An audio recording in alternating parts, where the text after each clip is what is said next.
Hi friends, today we're going to talk about our vocabulary for our new story, Helen Keller, and go over our emotions and triggers and things like that. Okay, so our first new vocabulary word is knowledge. Knowledge or information can come from books and many other places. So when you get knowledge, you get that information from books or the other places, TV, movies, anything, any place you're getting information, that knowledge, it goes in your brain. So our motion for knowledge is going to be pointing in our brain. It's in the brain. Ready? Knowledge. Good job. Our next new vocabulary word is curious. You can search the internet if you are curious or want to learn about sea animals. All right, and for curious, as you can see with our context clues, it kind of means that you want to learn something, you want to know something. So while knowledge is already in our brain, for curious, we're going to kind of make a thinking face where you're kind of questioning because you're not sure about it. You want to learn about it, so you're like curious. Make sure you make that kind of pondering face, thinking face. So you want to learn about it, but you don't know yet. So we have knowledge and we have curious. Good job, friends. All right, our third word is motion. A hand held up is a motion to stop. So motion is kind of like a stop. If you're moving something, doing something specific, that means something. Like if you're holding up stop, if you're holding up a hand like this, that motion means stop. So that's going to be our motion for motion. It also means if something's kind of moving. So ready? We're going to say motion. That's the motion to stop. So we're going to stop. We're actually going to move it a little bit because that's also motion. Ready? Motion. So we have knowledge, curious, and motion. All right, number 4 is silence. The rule in the library is silence. Please don't speak. So we know when there's silence, there's no sound. So we're going to do what this girl in the picture is doing as well. We're just going to go like that. We're not going to go shh because that makes sounds. We're just doing silence. There's no sound. So we have knowledge, curious, motion, and silence. Very good job. All right, our 5th vocabulary word is illness. This child has an illness, but you won't be sick for long. Okay, so we know that illness means to be sick, or to have a sickness. So we're going to kind of make a motion that means like we're sick. So you're going to kind of hold your belly and kind of like, oh, like a sick. Oh, hold your belly, I'm sick. Don't feel good. So ready? Illness. Knowledge. Curious. Motion. Silence. And illness. Hold my tummy. All right, our 6th new vocabulary word is imitated. This girl imitated or copied her teacher to learn sign language. So imitating just means copied. If you've ever played, you ever copied a friend or copied a sibling, tell you to stop copying me, you're imitating them, right? You're doing the same thing that they are doing. So for imitated, our motion is going to be like this. You're going to have imitated. Here's my 2 hands. This hand copied this other hand. So imitated. So we have knowledge, curious, motion, silence, illness, and imitated. Very good job. So our next word is darkness. Flashlights help people see better in the darkness. Remember, darkness is if there's no light. So we're going to cover our eyes so that we are in darkness. Because when I cover my eyes, no light can get in. I just see the black darkness. Okay, so darkness. So we have knowledge, curious, motion, silence, illness, imitated, and darkness. Right, and our last vocabulary word is behavior. Okay, So taking a telephone message is good behavior. It is a polite way to act, okay? So if you answered someone's phone for them, for some reason they're not around, and you took a message, you said, okay, this person called, this is what they wanted, that would be polite. Back in the, a while ago, a lot of people had phones in their houses, and that's kind of what they're referencing. If you were home and maybe someone wasn't, then you would take the message. That isn't as much of a thing anymore because of cell phones and people always having them with them, but that still would be a polite thing to do. Would be, hey, this person called, this is what they needed. That way they can call them back if they didn't want to leave a message. Okay? So behavior is kind of tricky because behavior is how you act. So the motion we're going to do for behavior is kind of more about the choice because you can have good behavior or you can have bad behavior. So we're going to say behavior and we're going to say good or bad because you can have good behavior or you can have bad behavior. Okay? So behavior, good or bad. Okay? And make sure you say those words because that's the point. Okay? So we have knowledge, curious, motion, silence, illness. What's after illness? Oh, imitated, darkness, and behavior, good or bad. So now let's talk more specifically about what those words mean. So behavior is the way that someone or something acts. It's what they do, right? And it could be good behavior, it can be bad behavior. Think in your head, what's an example of good behavior? What's an example of bad behavior, right? But those are both, it's how you're acting. Curious is you want to know something, right? You don't know it yet, you want to know it. You're curious how something either something about you're curious to know something, about how something works. You're curious to think of, okay, what would happen if I put this egg in a bottle of Coke, right? We did that earlier in the year. What you're curious about, you want to know something, you want to know what's going to happen, you want to know information, you're curious. Imitated means you copied, right? You did the same thing as someone else. So if someone's saying stop copying me, you could also say stop imitating me because that's another word that just means copied. Synonym. Motion, right? So we can have motions meaning symbols like the motion for stop. And of course, we also talked about how motion is moving around, right? Moving around. Illness is being sick, not feeling well. You might have an illness. Silence, totally quiet, no noise. Darkness, there's no light. And knowledge is information or facts. Right? Anything you learn, things like that. Think about all the knowledge you have so far, all the knowledge you've gathered not only from school, but from living life, from cooking with families, from reading books, from even watching TV shows, anything like that. Any sort of information and facts that you gain, that is your knowledge. So now we're going to work on our triggers. So grab a piece of paper and a pencil or whatever you want to write with to work on our triggers. Okay?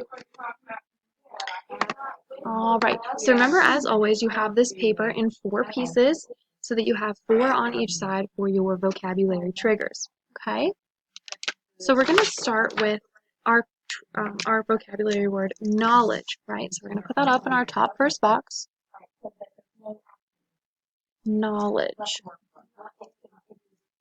All right, so we've labeled our first box for our trigger. So for this trigger, we're going to use the equation trigger. So remember, with the equation trigger, you take 2 pieces together that would equal our vocabulary word to help us remember, right? So just like I was talking about when we went over the vocabulary words, thinking about all the knowledge you have from school or everything you have, so we could say kids plus school equals knowledge, right? Because you think about all the knowledge you've gained from your years in school, from books you've read, from shows you've watched, anything like that, okay? So we could also say you get a lot of knowledge from when you get older and you get a job, you have a lot of knowledge from that job specifically. So you could say job plus work equals knowledge. Right, so you'll obviously have to have a lot of information, a lot of facts about the job that you're working. All right, and also thinking about real life experiences. If you're, cooking in the kitchen with your grown-up, if you're helping them with yard work or helping them with a car, that sort of life experience adds up to knowledge. Those are things that you'll know, and that's information that you have in your brain. So we could say life plus experience equals knowledge, because there's lots of different kinds of knowledge. Knowledge is just like we talked about with our definition, information and facts. There's lots of different ways, or lots of different information and facts gained about the world. All right, so for our next vocabulary word, we're going to use curious. We're going to use the acrostic trigger. Okay, so remember with the acrostic trigger, you can put your vocabulary word in a different color in the middle so that it stands out from the words that you're making up that go along with it. Not making up, but that you're using to go along with it. So I'm going to put my curious in the middle in purple, and I'm going to use my blue for the words that we think about. So remember, curious is wanting to know something. So what are some words or places or things you do or are curious about that could go in our acrostic? Well, I think that often when you want to learn something, you can go, where's some place that you learn a lot of things? School, right? So I think we could use school for our first word, because when you're curious and you want to know something, school's a good place to be. There's lots of information and lessons and tasks that help you gain that knowledge, right? Just from our knowledge trigger, kids plus school. If you are curious about something, you really, in order to understand it and get that information about it, you might have to study. You might have to learn about it. So we can use that you and say study. Bouncing off of that, if you're studying, if you're trying to learn about it, you might have to do research, right? You might have to look up these facts. You might have to look it up in books, on the internet, anything like that. So we can use that R and say research. Well, think about those different places you can research. Like I said, there's books and magazines, things like that. But let's be real, what's a huge resources that we have access to is the internet, right? There's tons of resources on the internet that if you're ever curious about something, you can kind of use that as a guide. So we can use internet as our I in curious.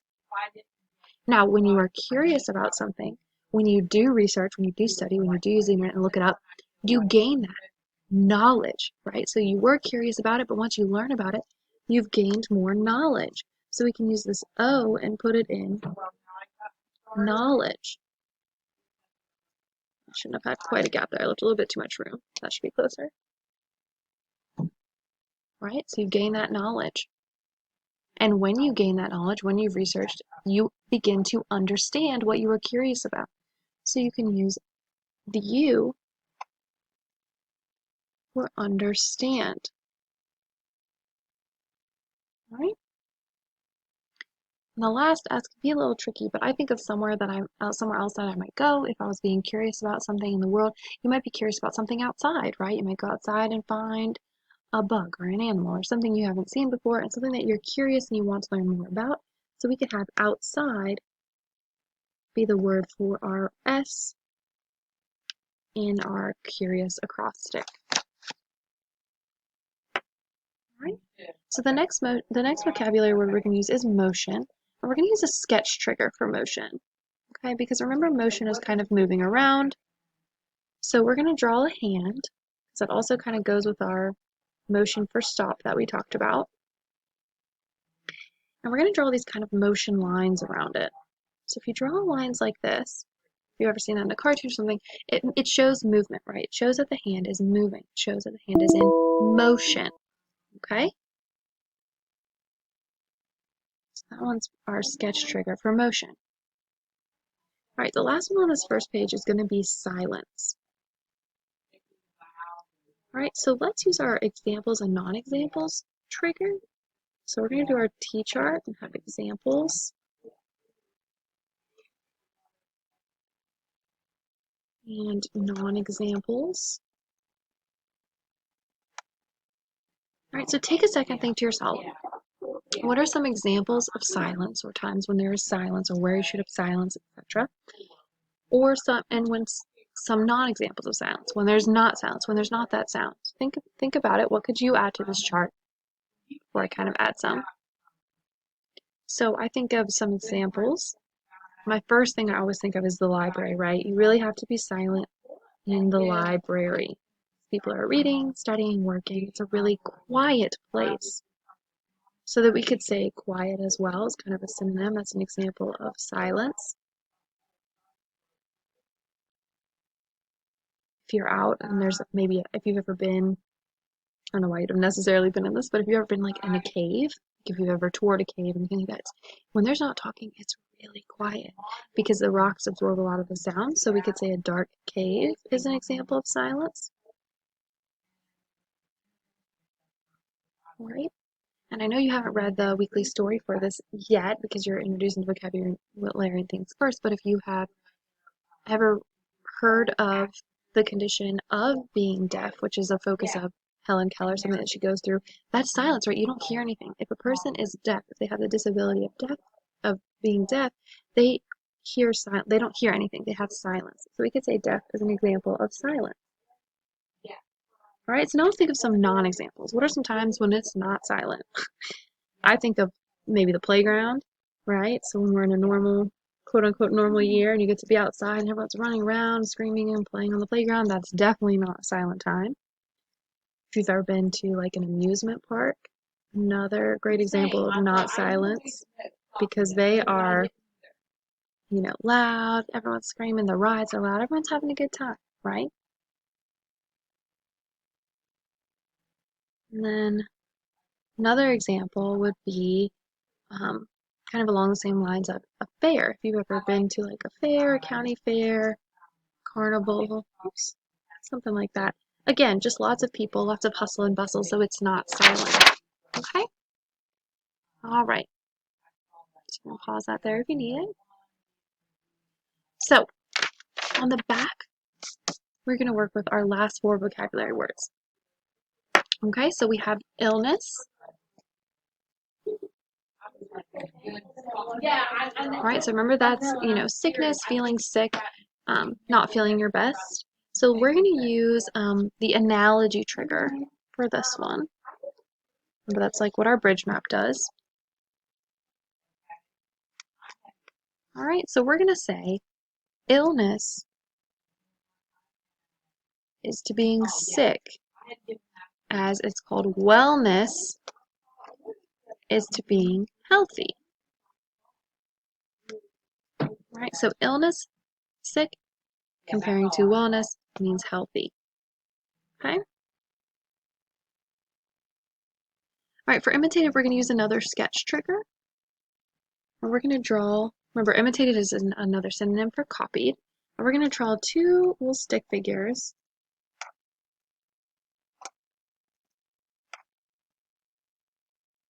All right, and they're going to be doing the same motion because one is imitating the other one, like copying, remember? So doing the same thing. So that's our sketch trigger. Label that.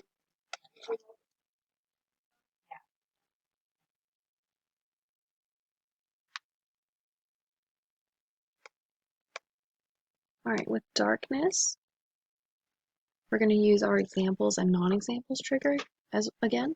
Oops.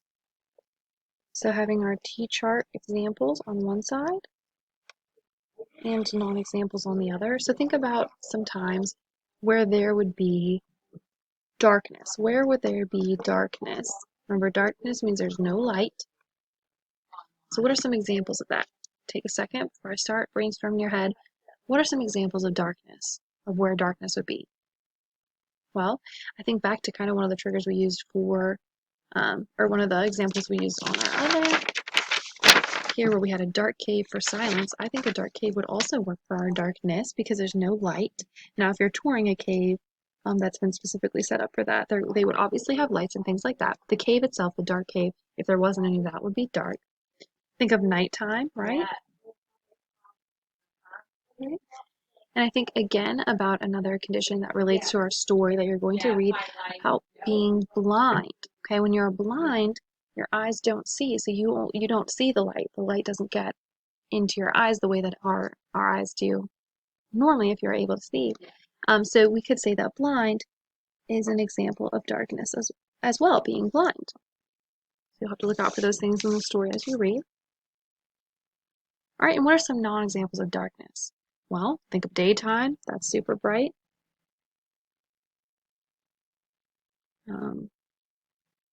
Think of any kind of example of lights, right? I'm thinking kind of Christmas lights, or if you have a night light. anything along those lines. That wouldn't be darkness, right? So remember with these triggers, you can always add more if you think of something else that works with our examples or our triggers that I don't add. So when you take a picture of them and turn it in, I can see other things you've kind of added to that as well. All right, so our last vocabulary word is going to be behavior. Remember, this is how someone acts or behaves. So it can be, you can have good behavior or you can have bad behavior, okay, or poor behavior, I guess we could say. You're not making the best choices, right?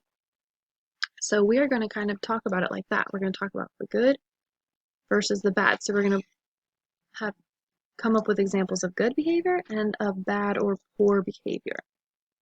Okay? So think about some things. What's good behavior? Well, thinking about our expectations, being responsible, that's really good behavior. Being respectful, being safe, being kind, helping others. These are all really great examples of good behavior. So think about what else you could add to that list, right? Or what are some examples of poor behavior?